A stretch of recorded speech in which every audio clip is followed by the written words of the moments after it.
Baik, Assalamualaikum warahmatullahi wabarakatuh. Oke, pada hari ini kita lanjut ke materi tentang kriteria kedivergenan. Oke, melanjutkan materi yang kemarin. Nah, apa itu kriteria kedivergenan? Nah, seperti ini dikatakan bahwa misalkan A-nya itu adalah subsetnya R, F pemetaan A dari A ke R, dan C-nya adalah titik limit dari A.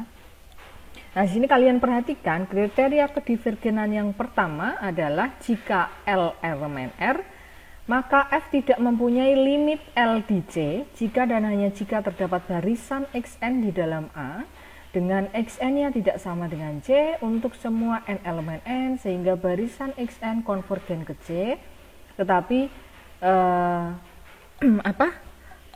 barisan Fxn-nya tidak konvergen ke L. Kemudian untuk yang poin B, fungsi F tidak mempunyai limit di C jika dan hanya jika terdapat barisan Xn di dalam A dengan Xn tidak sama dengan C untuk semua n elemen N, sehingga barisan Xn konvergen ke C tetapi barisan Fxn tidak konvergen ke R. Oke, jadi ada dua kriteria seperti ini ya. Ini kalau kita tuliskan dalam bentuk penyimbolannya gitu ya. Kita perhatikan jika L elemen R, maka F tidak mempunyai limit. Artinya di sini kita tuliskan di sini limit F di mana X-nya mendekati C itu tidak mempunyai limit di L ya, tidak sama dengan L. Artinya dia tidak mempunyai limit di L. Apa di sini? Jika dan hanya jika, nah seperti ini, terdapat, ditulis ya, ini terdapat ya, terdapat barisan Xn di dalam A, artinya berarti subsetnya A, kemudian Xn-nya tidak sama dengan C, terus untuk semua, untuk setiap n elemen N,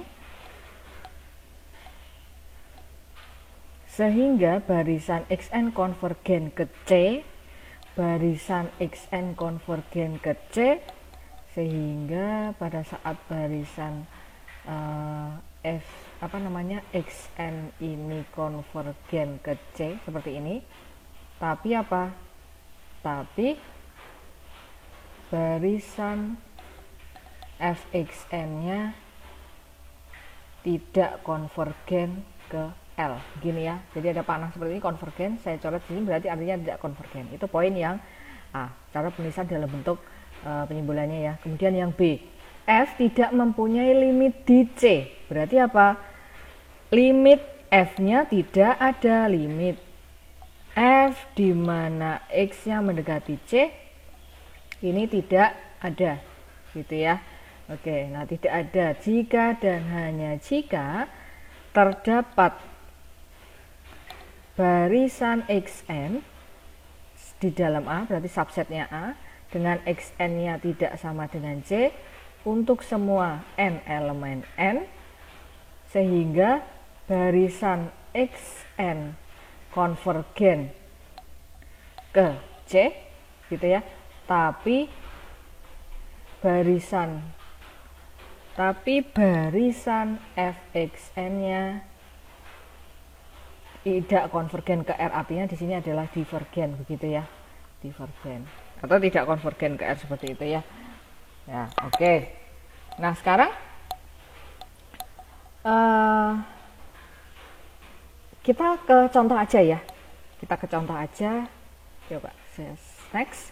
Nah, di sini kita diminta untuk membuktikan atau menunjukkan bahwa limit di sini, limit seper X di mana X yang mendekati 0 tidak ada di dalam R. Oke. Limit ini tidak ada di dalam R. Maka cara membuktikannya gimana? Ingat tadi bahwa di kriteria kedivergenan, ini saya tuliskan di sini ya, limit limit F tidak ada. Ini cara membuktikannya berarti pakai ini ya, X-nya mendekati C, tidak ada jika apa? Tidak ada jika dan hanya jika terdapat barisan Xn yang merupakan subsetnya A, kemudian Xn tidak sama dengan C, apalagi untuk setiap n elemen N, gitu ya. Terus sedemikian hingga apa tadi, xn-nya konvergen ke C, tapi barisan fxn-nya apa tadi, divergen gitu ya. Nah ini kita buktikan dengan menggunakan ini ya. Maka apa yang kita lakukan di sini, limit 1 per x di mana x-nya mendekati 0, maka kita ambil suatu fungsi ya, ambil fungsi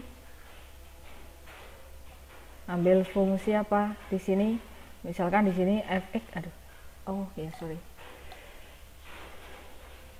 misalkan di sini fx-nya adalah 1 per x begitu ya, dimana x-nya itu lebih dari 0, kan tidak boleh sama dengan 0 ya, lebih dari 0.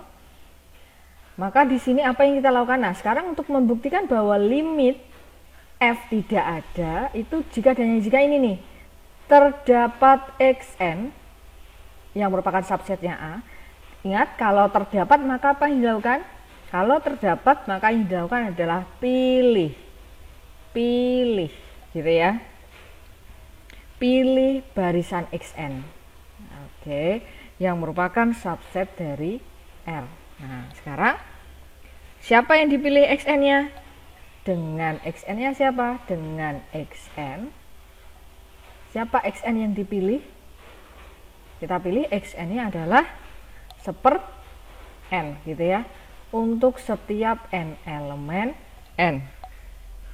Nah, kalau kita memilih xn-nya itu adalah 1 per n, maka kalau kalian perhatikan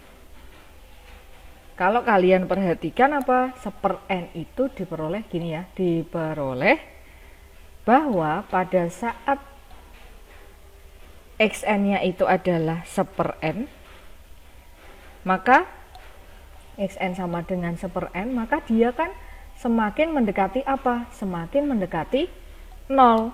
Kalau kalian perhatikan bahwa pada saat n-nya elemen n, 1 per n ini kan dia semakin mendekati 0. Artinya apa? Artinya di sini xn-nya tidak sama dengan 0, tidak akan pernah sama dengan 0. Begitu ya. Tidak akan pernah sama dengan 0. Oke, nah sekarang di bagian yang ini kita sudah ini kan terdapat, tadi kita sudah pilih xn-nya. Kemudian xn-nya tidak sama dengan c, kita sudah dapat xn-nya tidak sama dengan 0 karena c-nya kan 0 ya. Kemudian untuk setiap n elemen n, oke, kita sudah dapat xn-nya konvergen ke c. Kalian perhatikan, xn itu konvergen ke c, konvergen tidak. Xn-nya konvergen ke c kemana? Ke 0. Jadi 1 per n tadi semakin mendekati 0 begitu ya. Nah, sekarang yang belum kita selidiki adalah di bagian yang di barisan fxn ini. Nah, sekarang kita cari nih, siapa sih fxn-nya, barisan fxn-nya. Nah, sekarang kita perhatikan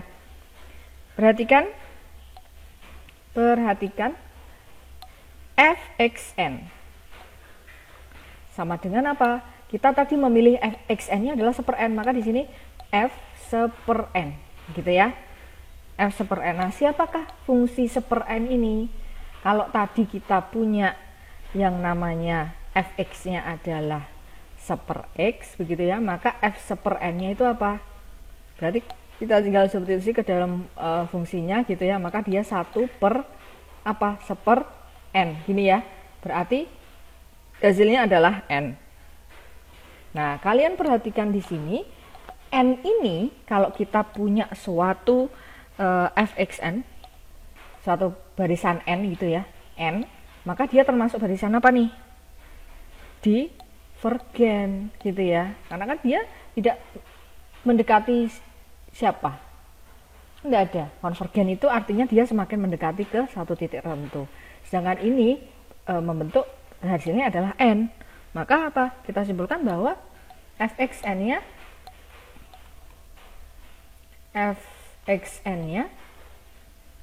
sama dengan n adalah barisan divergen. Oke ya. Nah, jadi apa? Disimpulkan karena tadi ini adalah divergen, maka kita simpulkan bahwa limit dari f di mana x yang mendekati c itu tidak ada. Oke. Nah, seperti itulah pemanfaatan dari kriteria kedivergenan. Oke, seperti itu. Silakan dipelajari, mudah-mudahan dipahami. Wassalamualaikum warahmatullahi wabarakatuh.